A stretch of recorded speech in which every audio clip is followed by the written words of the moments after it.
Existem diversas formas de aprender. Para chegar até aqui, pixel a pixel, a humanidade riscou a argila, empilhou pedras, observou as estrelas para guiar suas rotas e descobriu um padrão numérico em cada elemento periódico. A busca de cada pessoa por suas próprias descobertas é fascinante. Por isso, o Geração F5 dá as boas-vindas a todas e todos os jovens que, prestes a finalizar o ensino médio, procuram por conhecimento. Se você está se preparando para os vestibulares ou mesmo o Enem, acomode-se, porque esse é o programa que fará uma viagem entre profissões, dicas, curiosidades para te ajudar ao máximo nesse momento.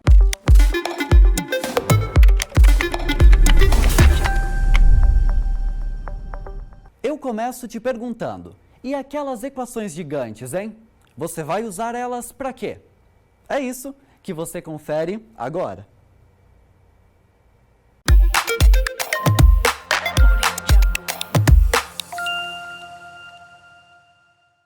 O trabalho do matemático consiste em examinar padrões abstratos, tanto reais como imaginários, visuais ou mentais. Ou seja, os matemáticos procuram regularidades nos números, no espaço, na ciência e na imaginação, e formulam ainda teorias com as quais tentam explicar as relações observadas. Esta é uma definição básica da matemática, se você procurar por aí na internet. Mas e se a gente conversasse com um profissional para falar um pouquinho mais sobre isso? E quem vai contar um pouquinho para a gente sobre a importância da matemática na nossa vida e para que nós vamos usar isso é o Henrique, que é matemático e também ele é acadêmico da UniOeste. Henrique, afinal de contas, para que nós vamos usar a matemática?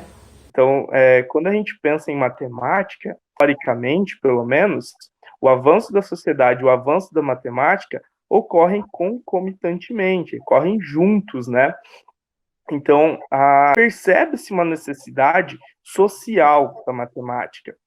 Quando a gente está na rua mesmo, a gente tem essas noções de espaço, de tempo. A gente imagina, eu vou demorar mais ou menos tantos minutos para chegar até o meu destino. E daí, com o passar do tempo, a matemática ela foi ganhando outros ramos, outros caminhos também, que foi para a parte de sistemas, foi para a parte de engenharia, para a parte de tecnologia. Henrique, cita pra gente um exemplo bem prático de aplicativos que constantemente usam a matemática, que nós jovens utilizamos ali no dia a dia e que a gente acaba não percebendo muito que a matemática está presente ali nesse aplicativo. Que é a matemática em ação. A matemática, ela acontece, a gente não percebe, a gente não precisou fazer nenhum cálculo, mas ela está agindo, né? Um exemplo disso são, por exemplo, sites de relacionamento. Nos sites de relacionamento, aplicativos de relacionamento, que tem bastante gurizada, né, que está aproveitando, está usando ali, tem uma função que ela é muito legal, que é o raio de localização. Olha só, a palavra raio é uma palavra da matemática, que surge ali, qual é a distância que essa pessoa pode estar, né? Então, se eu coloco um raio de 5 quilômetros, é só a redondeza ali onde eu estou, entre 5 quilômetros, que eu vou estar podendo localizar outra pessoa. E o interessante, né, que daí a gente começa a pensar, um raio de 5 quilômetros, então como que a gente consegue localizar isso? Existe ali um cálculo de distância entre dois pontos, que os estudantes, geralmente no ensino médio, terceiro ano, por ali, trabalha com geometria analítica. A gente precisa conhecer a distância entre dois pontos. O que você pode dar de dicas para quem está se preparando para o vestibular e até para quem deseja aí ser um matemático também? Eu ficaria muito contente que houvessem mais colegas de área comigo, né? Geralmente, quando a gente está fazendo uma prova de matemática e suas tecnologias, com certeza lidar com alternativas que você pode descartar de cara. Você precisa ter um mínimo de conhecimento ali, né? Com as informações do problema, a gente consegue eliminar 2, 3 alternativas assim de cara. Você precisa se preocupar em 2 alternativas ali. E daí, com 2 alternativas também, 50%, né, de chance de acerto, de erro. Caso não conheça muito do assunto, você consegue dar um chute e avançar com isso, né? Uma dica que eu daria, assim, ficar muito ligado em probabilidades e porcentagens. É um processo um pouco difícil, um pouco exaustivo, concordo que mas depois que você vai fazendo, pegando o jeitinho ali, é bem tranquilo. É algo que precisa de atenção, mas depois que você vai tomando essa atenção, vai vendo como que acontece o processo, é mais tranquilo também. Eu aposto que você aprendeu várias coisas novas com essa matéria que acabou de assistir, né? Então vai lá em nossas redes sociais e conta um pouquinho o que você achou. Aproveita que lá tem dicas, bastidores e de tudo um pouco sobre esse programa. Matemática e língua portuguesa são as matérias-chave. Por isso, trouxemos a professora, jornalista e mestra em estudos linguísticos, Marília Gasparovic.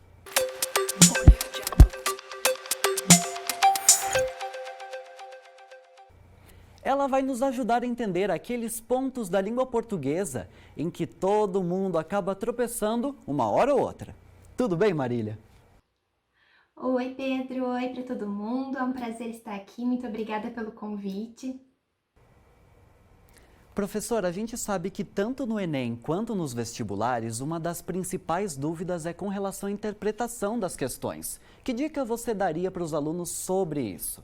Realmente a questão da interpretação pega muito vestibulando, mas o que eu quero falar assim de forma bem breve não dá para entrar em desespero. Os alunos se desesperam porque eles olham para aquele bloco de texto e pensam, meu Deus, é muita coisa, eu não vou entender, tem uma palavra aqui que eu não entendo, me confundo, me disperso.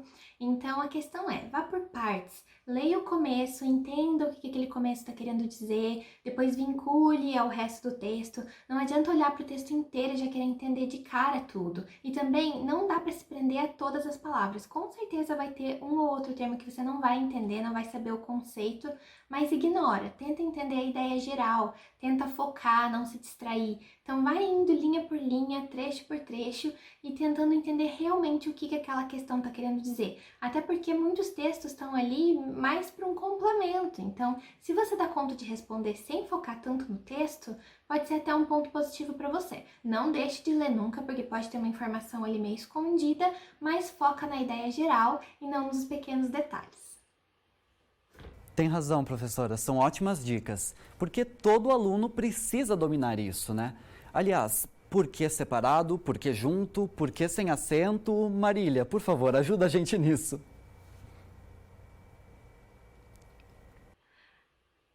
O uso dos porquês assusta muita gente, né?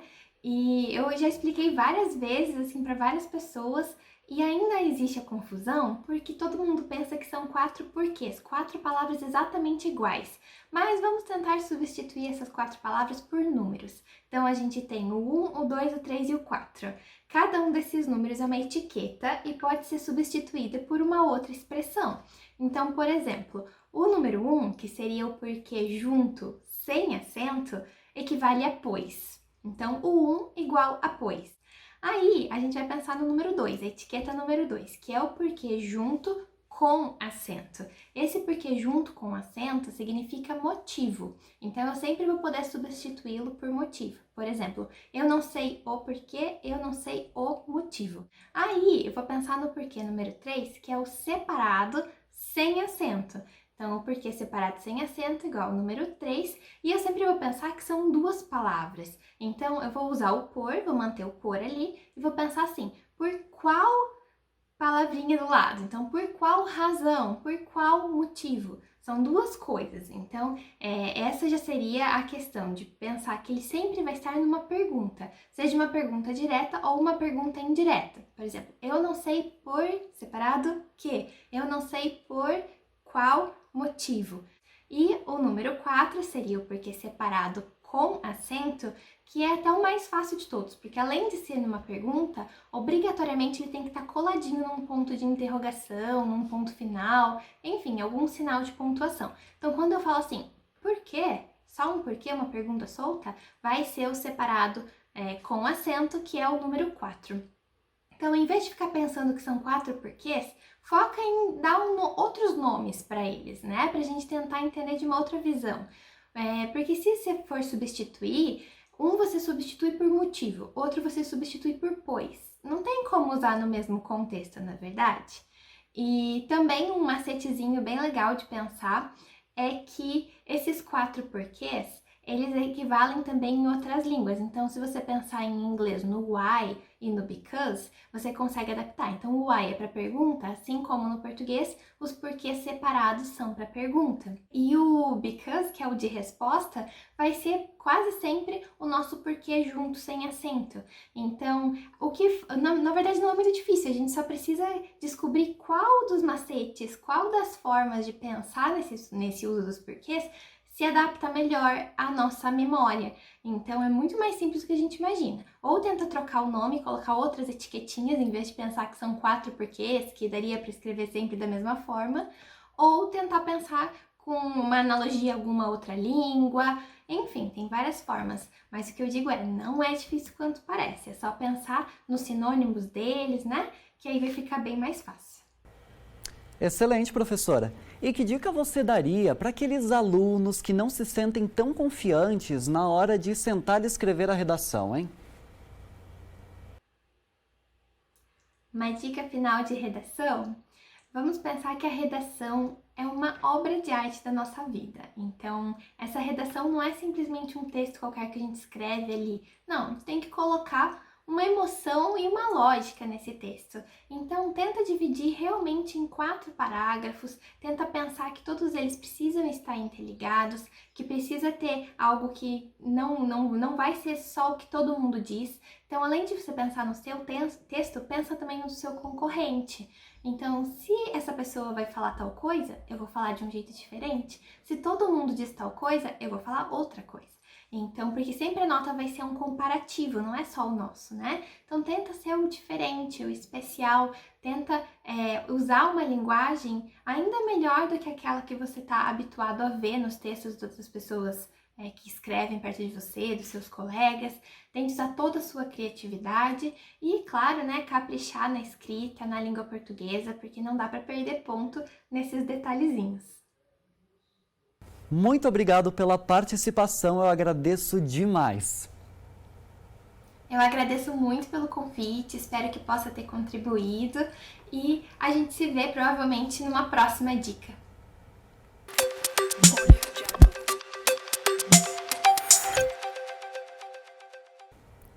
Agora que você já ficou a par de várias dicas de português, que tal se atualizar sobre os assuntos que certamente vão cair no Enem? A pandemia do novo coronavírus em 2020 trouxe um cenário atípico em todos os setores, inclusive na educação.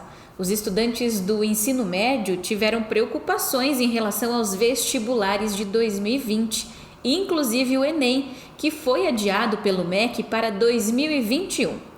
O Geração F5 dá dicas agora para os estudantes se prepararem um pouquinho melhor para o que pode cair nas provas do ano que vem. Praticamente todos os vestibulares e o Enem, eles têm seguido mais ou menos booms de importância de assuntos dentro da ecologia, da biologia, do momento. Então, para este ano, eu acredito que a poluição, a degradação ambiental, os problemas com a água, né, o biociclo da água, a morte de espécies, né, a perda de diversidade com, por exemplo, o avanço dos garimpos na Amazônia, esse é assunto do Enem. Claro que o governo vai querer cortar isso, né? Mas se o Enem não cobra, as universidades vão cobrar, principalmente as federais, que são as que trabalham em cima da preservação, né? Outro assunto importante que possivelmente vai ser destaque no Enem é a pandemia do coronavírus. E entender pandemia, epidemia e endemia. São 3 momentos diferentes de eventos que prejudicam a saúde humana. Se você pega a dengue, no verão nós temos as epidemias de dengue. Aparece a dengue, desaparece. E existem as pandemias, que são doenças que aparecem de vez em quando, geram um problema seríssimo de estrutura sanitária e ela demora um longo período de tempo para ser erradicada da população, que é o caso do Covid. Então, essas epidemias e pandemias mundiais é bom estudar. Por quê? porque vai fazer parte da história. E a história não vai querer ficar para trás sem cobrar alguma coisa relacionada à pandemia, Covid. Vírus é um assunto clássico de vestibular, principalmente a questão das viroses, como é o caso do Covid. A outra coisa importante é você saber também o que é o vírus. Como se faz uma vacina para vírus? Por que o nosso corpo não combate o vírus, né? Então, depende muito da eficiência, né, e da velocidade com que o vírus consegue se propagar dentro das células. Porque enquanto ele está dentro das células, os nossos anticorpos não sabem que ele está lá. Não há como um sinalizador químico, um interferon, informar que o vírus está ali. Então esse é um dos problemas da cura. Você pode pegar qualquer virose, não tem um medicamento que cura. Então estudar defesa imune, sistema imunológico, estudar como se produzem as vacinas, né? Vacinas, soros, qual é a diferença do soro de uma vacina? Os soros são anticorpos prontos inseridos no indivíduo a partir de anticorpos produzidos em um outro animal, por exemplo, o soro da picada de cobra, que é produzido pelo sangue do cavalo, e assim vai. Então, nesse caso, a pessoa tem que saber a diferença entre vacina e soro, diferença entre epidemia, pandemia e endemia, conhecer como o vírus infecta as células, o acesso com cápsula ou só com material genético, vírus que tem multiplicação lisogênica, que significa que ele introduz o seu provírus lá dentro da célula, que é o DNA dele, deixa lá dentro do núcleo, e depois ele pode voltar a fazer lise celular, de destruir. As provas do Enem serão realizadas em 2021, nos meses de janeiro e fevereiro. Desta vez, as avaliações serão aplicadas de maneira impressa e online. Gostou das dicas do professor Darcy? Então entra no nosso Insta e procura pela imagem dele, porque nós fizemos um conteúdo selecionado com outras dicas muito legais. Você consegue imaginar de que formas o poder público pode atuar para garantir a sobrevivência dos ecossistemas? A gente preparou uma reportagem sobre isso, uma das nossas apostas para o tema das sedações. Você sabe o que é consumo sustentável? São todos aqueles hábitos que adotamos para contribuir com o uso racional dos recursos naturais e minimizar o desperdício, a poluição e os impactos negativos para o meio ambiente. Ok, esta parte nós já aprendemos. Agora você sabe o que são políticas públicas voltadas ao meio ambiente? E qual a importância delas? De acordo com esta engenheira ambiental, as políticas públicas são diretrizes e princípios norteadores da ação do poder público, motivada pela conscientização dos governantes sobre o tema. A política pública ambiental é o documento estratégico que destaca o debate sobre os problemas de preservação ambiental. O poder público representa isso por meio dos níveis federal, estadual e também municipal. O Brasil ele tem um arcabouço bastante volumoso de normas, né? Eu posso citar assim o que dá para considerar como as principais políticas da área, né? Você tem, por exemplo, a própria política nacional de meio ambiente, né? Que dá as diretrizes principais. Você tem a Constituição de 88 que trouxe um capítulo exclusivo para o meio ambiente. Tem o artigo 225 que garante o direito ao meio ambiente equilibrado, que é extremamente importante, né? Aí você tem essas políticas, você tem a lei dos crimes ambientais, que também é extremamente importante, né, para dar aquele incentivo para que não sejam cometidos, né? E aí as políticas que se referem aos recursos, como a de recursos hídricos, relacionada a ela o marco legal de saneamento. Você tem o Código Florestal, o Sistema Nacional de Unidades de Conservação, que cria, por exemplo, criou as unidades de conservação, como o Parque Nacional do Iguaçu, por exemplo. E aí várias outras, a política de resíduos sólidos, sem contar, isso a nível nacional, né? Sem contar a nível municipal, por exemplo, e outros temas mais específicos, como agrotóxicos, biodiversidade, etc. Nunca se falou tanto em meio ambiente como nas últimas décadas. Isso por conta da crise ecológica que vem atingindo a humanidade e aumentando ano após ano. Isso é uma preocupação de todo o país. Por isso, da importância das políticas públicas voltadas ao meio ambiente. A gestão ambiental é regida por princípios e direcionamentos gerais, de onde partem todas as ações secundárias, feitas para resolver problemas ambientais e econômicos que afetam a sociedade. A engenheira ambiental explica que a educação ambiental deve iniciar nas escolas. Ela ainda reforça que, além da população em geral, as instituições públicas e privadas podem aderir métodos para amenizar esses problemas ambientais. A gente tem que fortalecer as instituições, eu acredito, para que elas realmente cumpram o seu papel, né? Que são, para mim, 3 papéis fundamentais. O primeiro é de fiscalizar essas políticas, o cumprimento. O segundo é de sancionar, né, as pessoas instituições, empresas que não realizam que não atendem ao cumprimento dessas políticas. E, por fim, também atualizar para acompanhar o desenvolvimento da ciência e as necessidades, elas têm que estar em atualização, né? Lembrando sempre que atualizar não pode ser regredir, né?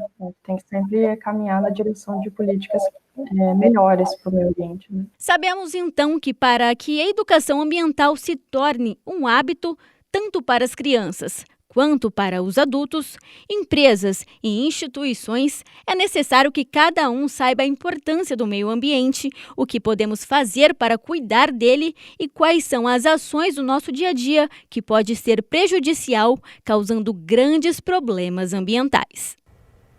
Bom, já que a gente está falando de meio ambiente, a educação ambiental é uma importante ferramenta nas escolas, que contribui com a criação de hábitos sustentáveis. Vamos entender eles? A educação ambiental é um importante processo da criação de hábitos que contribuem com a sustentabilidade e o meio ambiente.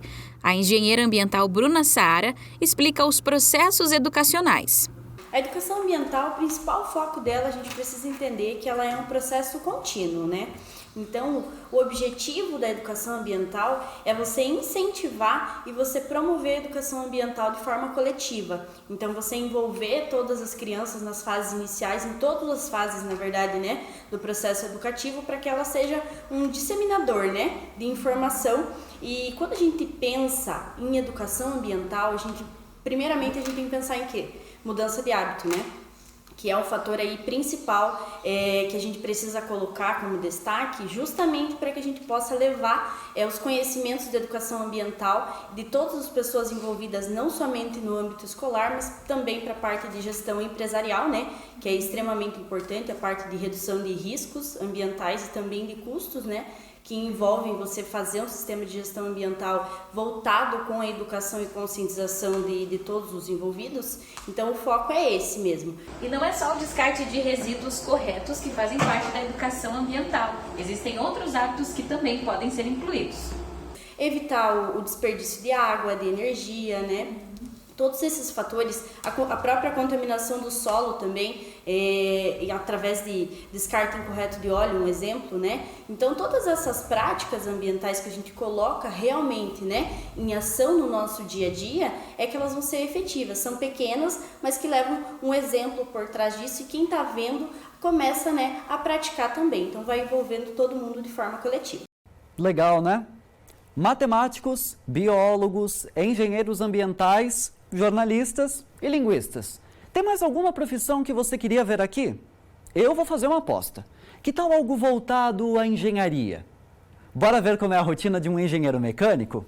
Oi, Stephanie! Olá, Pedro! Olá para você que nos acompanha. E na estreia do quadro Eu Quero Ser, a nossa entrevistada é estudante de engenharia mecânica Thalita Furlan, que vai contar um pouquinho sobre a profissão que ela escolheu seguir. Olá, Thalita, muito obrigada por topar a nossa entrevista. Seja muito bem-vinda.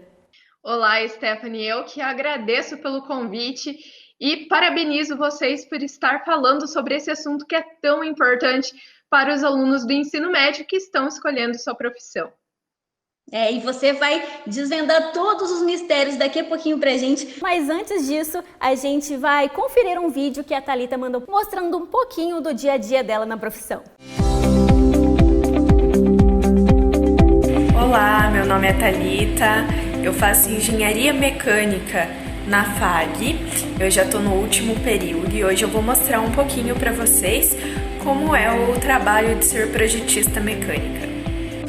Ontem teve uma solicitação de serviço e hoje então eu vou projetar uma matriz. Para projetar é muito importante a gente ver a real necessidade das dimensões e do material dessa matriz, né? Tudo feito pelas normas brasileiras para ter um padrão de projeto. Aqui é onde a gente trabalha, né?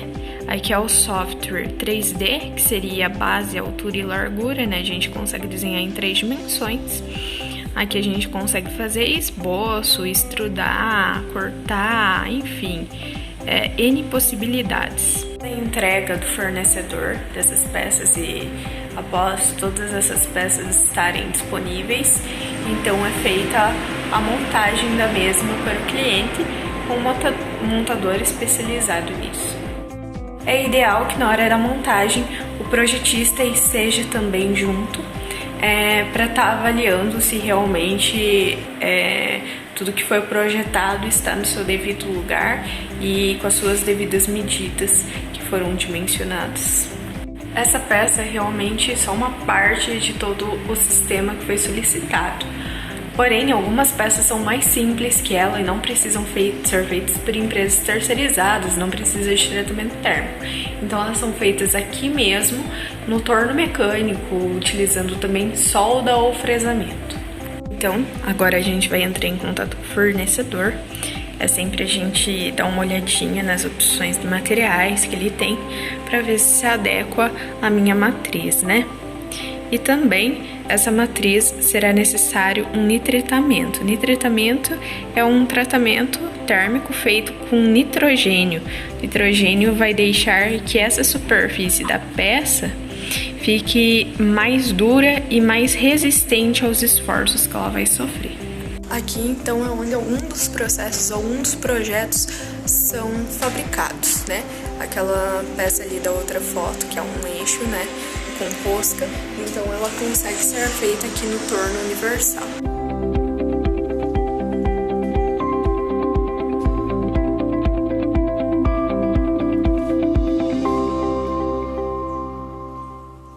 Olha só que bacana. Agora a gente conversando aqui pessoalmente à distância com a Thalita, né?